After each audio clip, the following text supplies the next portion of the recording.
मेरी जो journey start हुई थी, तो मैं उसका पहला सत्संग सुनाना चाहूँगी आज। अ, कैसे गुरुजी ने मुझे पहली बार मतलब जोड़ा अपने आप से। तो जैसे कि मेरे हस्बैंड जब चले गए आउट ऑफ स्टेशन और मैंने एक नया घर लिया, नए घर में शिफ्ट हुई, तो मेरे घर के नीचे एक लड़की और रहती थी, वो जॉब करती थी। तो उससे उससे भी मेरी ऐसी हाय हेलो हुई और जान-पहचान हुई। तो उसने मुझे कहा कि, "दीदी आप बड़े मंदिर चलोगे?" मैंने कहा कि, "इतना कुछ पता तो था नहीं मुझे उसके बारे में।" मैंने कहा, "हाँ, हाँ, ठीक है, चलेंगे, चलेंगे।" मतलब जैसे हम फॉर्मेलिटी के लिए कह देते हैं किसी को कि हाँ, हाँ, चलेंगे, देखेंगे करके। पर ऐसा अंदर से कोई वैसा भाव नहीं था कि मुझे जाना है करके। मैंने उसकी हाँ में हाँ मिला दी, हाँ, हाँ, चलेंगे करके। तो उन दिनों मेरी बेटी की तबीयत काफ़ी ख़राब चल रही थी और काफ़ी मतलब दिन पर दिन वो वीक होती चली जा रही थी। मतलब उसको काफ़ी उल्टी, दस्त और डायरिया जैसी प्रॉब्लम हो गई थी। फिर एक दिन क्या हुआ, उसकी तबीयत बहुत ज़्यादा अचानक बिगड़ गई, तो उसको मैं हॉस्पिटल लेके गई, एक प्राइवेट क्लिनिक में। तो बिल्कुल वो सूख के काँटा हो गई थी, तो डॉक्टर ने उसको देखा तो बोला कि सॉरी मैडम, आपको हम यहाँ तो बच्चे को नहीं देख पाएँगे, आप ना इसको किसी गवर्नमेंट हॉस्पिटल में ले जाओ, मालवीय नगर या सफदरजंग ले जाओ। अब मैं तो बिल्कुल अकेली थी, बट मेरी एक कलीग थी, उसने मुझे काफ़ी हेल्प आउट किया उस समय। तो उसने कहा कोई बात नहीं, आप चलो, मेरी स्कूटी है, इसको लेके चलते हैं मालवीय नगर हॉस्पिटल, जो नियरेस्ट पड़ता है महरौली से। तो मैं वहाँ लेके गई, फिर डॉक्टर ने, काफ़ी लाइन वाइन होती है वहाँ तो लंबी। उसके बाद मेरा नंबर आया, दिखाया वहाँ पे अपनी बेटी को। तो डॉक्टर ने क्या किया, उसको एक जिंक की सिरप दे दी वहाँ से और बोला ये आप उसे पिलाओ। फिर मैं घर आई और उसको मतलब वही जिंक की सिरप दी और तो कुछ दिया नहीं उसको, पर वो काफ़ी कमज़ोर हो गई थी। इतनी कमज़ोर हो गई थी ना कि वो गोद में बैठती थी ना तो सो जाती थी। मतलब बेहोशी की तरफ उसकी हालत हो गई थी, बेहोश होने लगती थी वो मतलब।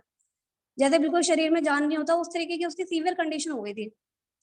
तो क्या हुआ कि उसके उसी दिन या अगले नेक्स्ट डे, मुझे बहुत अच्छे से याद नहीं है, बट सैटरडे आया, तो उस लड़की ने मुझे अपने ऑफिस से फ़ोन किया कि दीदी मैं ऐसे-ऐसे आज बड़े मंदिर जा रही हूँ, आप चलोगे क्या?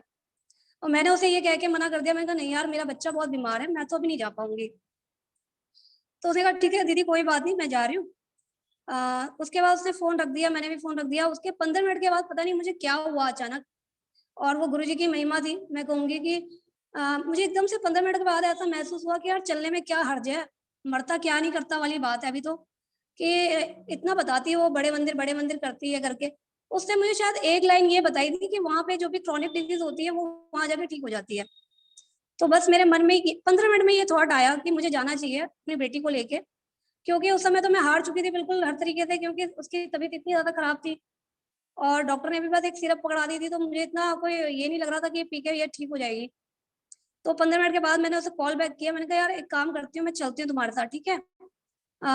तो उसने कहा ठीक है दीदी, आप निकलो घर से, मैं छतरपुर मेट्रो स्टेशन पे आपको मिलती हूँ। तो जो मेरी लैंडलॉर्ड आंटी थी ना, मैंने सोचा कि उनको भी मैं इन्फॉर्म कर देती हूँ कि मैं ऐसे-ऐसे जा रही हूँ। तो मैंने उनको बताया कि ऐसे-ऐसे दीदी मैं ना जा रही हूँ बड़े मंदिर। तो उन्होंने कहा अच्छा, अच्छा मैं भी चलती हूँ, क्योंकि वो भी मुझे पता नहीं था उस वक़्त, वो रेगुलर जाती थी वहाँ पे। तो जैसे उन्हें पता चला, उन्होंने कहा ठीक है मैं भी चलती हूँ।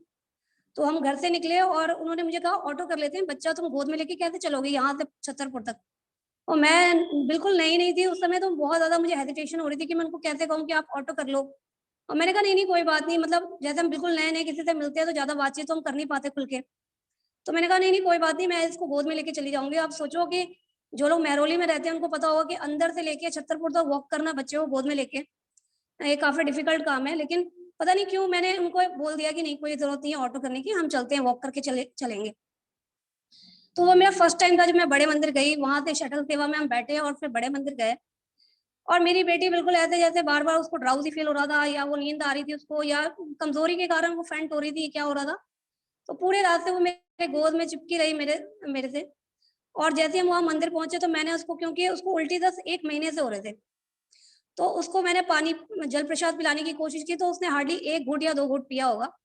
उसके बाद मैंने उसे लंगर प्रसाद भी खिलाया और मुझे उसने बताया था कि दीदी यहाँ पे जो भी मिलेगा ना आप खा लेना पूरा, क्योंकि ये मेडिसिन का की तरह रहता है और आपको छोड़ना कुछ नहीं है। बट मैं इतनी ज़्यादा मतलब मैं ना किसी की बात को एकदम से मान लेती हूँ, मतलब उसमें इतना दिमाग नहीं लगाती कि ऐसा मैं करूँ ना करूँ, मुझे अच्छा लगे ना लगे। ये चीज़ें मेरे मन में नहीं आई उस वक़्त और कभी आती भी नहीं है। किसी ने मुझे बोला, मैंने उसको फ़ॉलो कर लिया पूरे डेडिकेशन के साथ। तो मैंने अपनी बेटी को, मेरी बेटी ने भी उस समय, क्योंकि खाना-पीना तो उसने छोड़ ही रखा था बिल्कुल, पर उसने वहाँ पे 2, 3, 4 निवाले वहाँ पे खाए। और आप मानेंगे नहीं, मतलब आप सभी मानेंगे, ऑफ कोर्स मानेंगे, जो गुरुजी की संगत है वो बिल्कुल बिलीव करेगी कि जब मैं उस बच्चे को शटल सेवा में लेके वापस घर आई, उतनी देर में मेरा बच्चा उछल-उछल के खेल रहा था उसके अंदर। और एकदम से उसके अंदर पता नहीं इतनी एनर्जी कहाँ से आ गई, वो कहाँ उसका ड्राउज़ीनेस चला गया, कहाँ पे वो बेहोश हो रही थी कुछ देर पहले, और बिल्कुल उसमें ऐसा लगा जैसे किसी ने उसको ऐसे बिल्कुल पूरी हरारत सी हो गई उसके मतलब पूरे शरीर उसका बिल्कुल खुल गया। और वो बहुत परेशान किया उसने शटल सेवा में आने के टाइम पे, बिल्कुल जैसे पूरी मस्ती करने लगी वो वहाँ पे। तो जब मैं शटल सेवा में बैठी, मैंने एक चीज़ महसूस की कि पहली बार मैंने ऐसा फ़ील किया कि जब मैं उससे वहाँ से आ रही थी, तो कोई ऐसी अज्ञात शक्ति मुझे पीछे की ओर खींच रही हो और मुझे ऐसा कह रही हो कि आते रहना। तो उस समय तो ख़ैर मुझे कोई नॉलेज नहीं थी अबाउट एनी, मतलब गुरुजी के बारे में तो मुझे कुछ पता ही नहीं था, बस मंदिर का पता था कि हाँ, मंदिर में कोई ऐसी महिमा है। तो मुझे पीछे से ऐसा लगा कि कोई एक अज्ञात शक्ति, मुझे कोई ऐसा फ़ोर्स, कोई ऐसी शक्ति मुझे पीछे खींच रही है और मुझे बार-बार कह रही है कि आते रहना, मतलब यहाँ आते रहना है आपको। और इस तरह से जब मैं वापस आई और बेटी को फिर छतरपुर से लेके घर तक मैं उसे गोद में लेकर आई, और वो पहली टाइम ऐसा हुआ कि 3 साल का बच्चे का वज़न मुझे गोद में बिल्कुल महसूस नहीं हुआ। मुझे ऐसा लगा जैसे मैंने कोई फूल पकड़ा हो, और घर आके मुझे कोई थकावट नहीं लगी। लेकिन उससे पहले और उसके बाद भी शायद जब भी मैंने अपनी बेटी को उठाया होगा, तो मैं थक जाती थी उसको उठाने पर। तो बस गुरुजी की बहुत महिमा, और वो पहली टाइम मैंने ऐसा मिरेकल देखा कि मेरी बेटी जो आँखें भी नहीं खोल पा रही ठीक से थी, अगले दिन मुझे वो जिंक की सिरप भी उसे पिलानी नहीं पड़ी और वो दवाई यूँ की यूँ ही रह गई। तो शुक्राना गुरुजी, अनंतम अनंतम शुक्राना कि मेरे उस बुरे वक़्त में गुरुजी ही थे, जिन्होंने मुझे उस समय से निकाला। शुक्राना गुरुजी, अनंतम शुक्राना।